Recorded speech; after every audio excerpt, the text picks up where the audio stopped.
This year is looking to be one of the hypest years in gaming, with new games coming out left and right from all companies.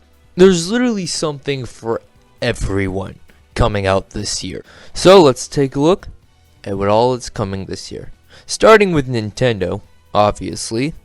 Nintendo has a well-planned 2022 with a brand new Pokémon game literally coming next week. It looks promising, a little flat, obviously because it's Game Freak and they're lazy and don't give a shit, but it has had time and there's actual new mechanics and gimmicks like throwing hands with Pokemons and the fast and strong moves, which should become staples of the series because it actually changes the gameplay quite a bit. Not getting my hopes up, but still expecting it to be an okay game.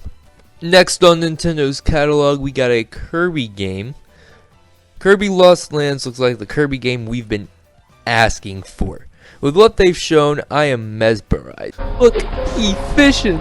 I actually do have hope for this game. It looks pretty good so far, an evolution of the Kirby series and Kirby mechanics. Now, it will obviously be better than Star Allies, but Star Allies wasn't a bad game, just unfinished. As well, Triangle Strategy comes out. It's a Fire Emblem type game made by the same people who did Octopath, but it's still called Triangle Strategy, come on. And Bayonetta 3. They haven't shown a lot, but what I've seen so far, it looks really good, and... Mommy? Sorry. Mommy? Sorry. Mom? No. Splatoon 3 as well is looking pretty promising, but I'm a little worried how they're going to change it up. The story mode, it's going to be fire. Obviously, new maps and guns, but I hope there's going to be something more that sets it apart a lot from Splatoon 2, so it doesn't just make it Nintendo's Call of Duty. Advance Wars are getting their remake this year. That's really awesome. I'm glad to see Nintendo looking back at their old franchises, try to make something new. Mario and Rabbids, cool I guess. But what we're all really here for, Breath of the Wild 2. From the 2 trailers we've seen, I cannot wait. Hopefully there is no delay, and I hope we can still do all the bullshit we did in Breath of the Wild 1.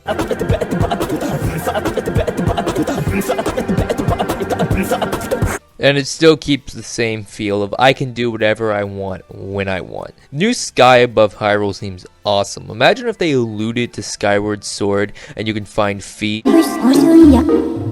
Actually, never mind. That's a terrible idea. Now let's get into something a little more tricky. Rumors. There's been a lot of Nintendo rumors lately about this year, but there is one big one. This rumor has basically said there will be a new Donkey Kong game, a new Let's Go game, a new Metroid Prime game. Didn't say if it was 4 or the remakes, and Twilight Princess and Wind Waker will get ported to Switch. A new Donkey Kong game, that makes a lot of sense. I mean, it's his anniversary. Yeah. If they can somehow top Tropical Freeze, I will be all in. The Let's Go game's a little iffy to me. This seems like basically like a fake leak so that he throws off the Nintendo ninjas. No. Wait. Metroid Prime, either 4, which I don't think will happen. That's going to get delayed to like 2080. Metroid Prime Trilogy coming to Switch is actually very likely in my opinion, because they see that they're already porting a lot of Wii games onto the Switch. The Twilight Princess and Wind Waker, a little iffy to me as well, because they're already on Wii U, but I can see that they're porting all like the Wii U games to Switch, so put the the remakes onto the Switch. Doesn't sound that bad of an idea, it makes a lot of money. Now this is just Nintendo, the big boy Nintendo. There's still a lot more games that aren't even Nintendo related. Everyone else has to make games as well. So now we're getting into our Sony and everything else category. Sony right now has Horizon, Forspoken, and God of War. God of War is their big heavy hitter. This is the one that people want. This is going to be the Game of the Year contender against Breath of the Wild.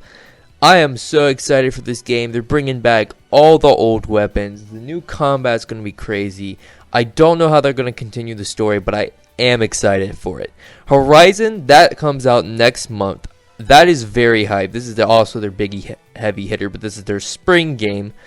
I think Horizon won't do as good as God of War, but it will still do incredible. I like to see how they're adding all the new mechanics and new like robots into the world. For Spoken, now this one's weird. We really have nothing to go off of. It's not a sequel, it's nothing. But it looks very promising with the combat and gameplay so far. The next big hitter, Elden Ring. They're actually making a fully open world Dark Souls game. Holy shit. You can ride horses, there's pot boys, it looks harder than any other Dark Souls games in the past. I don't know how people are going to decide with God of War, Elden Ring, and Breath of the Wild 2, which is Game of the Year. KOF 15 also comes out on the same month as Elden Ring.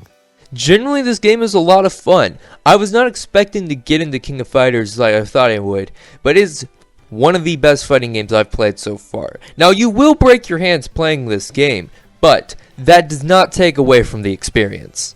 Sifu is next. This is an indie game roguelike.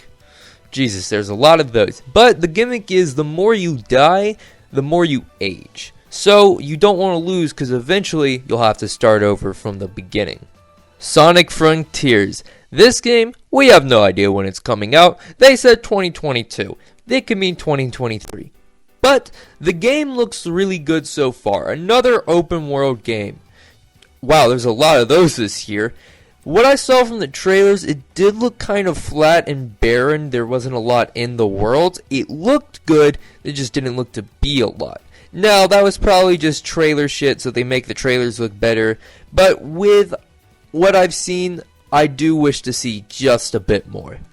Arkham Knights and Suicide Squad Kill the Justice League, imagine asking for that for Christmas, are both two new Arkham games coming out. One is based off the traditional Arkham gameplay, but instead you get to play as all Batman's sidekicks, which seems a lot of fun. And the other one is basically a same Arkham game, but with Suicide Squad characters, which they can make it seem like a horror game with the Justice League, as superheroes are terrifying. What I've seen with the Flash, they can make it like this action-packed horror where you have to run from the fastest man alive, or with Cyborg trying to hide from a robot who has full access to the internet. If they do this right, they can make this game horrifying. Ghostwire Tokyo, it seems to be one of those old arcade games with the first person. I wonder how they're going to put this in a full length of a game. DNF Duel, a new fighting game that I can't wait for. Now, don't hate it just because its controls are easy. It is a ton of fun and you'll get easily addicted. Tiny Tina's Wonderland, a new style on the Borderlands take. I like to see what they're doing with the D&D and whole fighting aspect of it. There's also probably Star Wars of the Old Republic remake coming out. Final Fantasy Stranger in Paradise, a new beat-em-up Final Fantasy style game. And there's also the chance of Final Fantasy 16 and the Wolverine game coming out, which we really don't have much info on, just that they exist. There is so much coming out this year, I literally can't talk about all of it.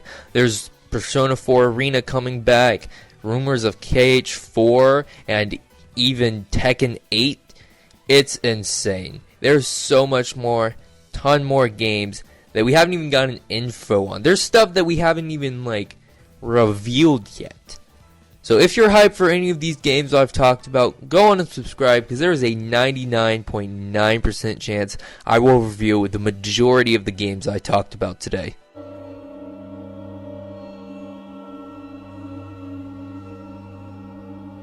Did you do it? Yes.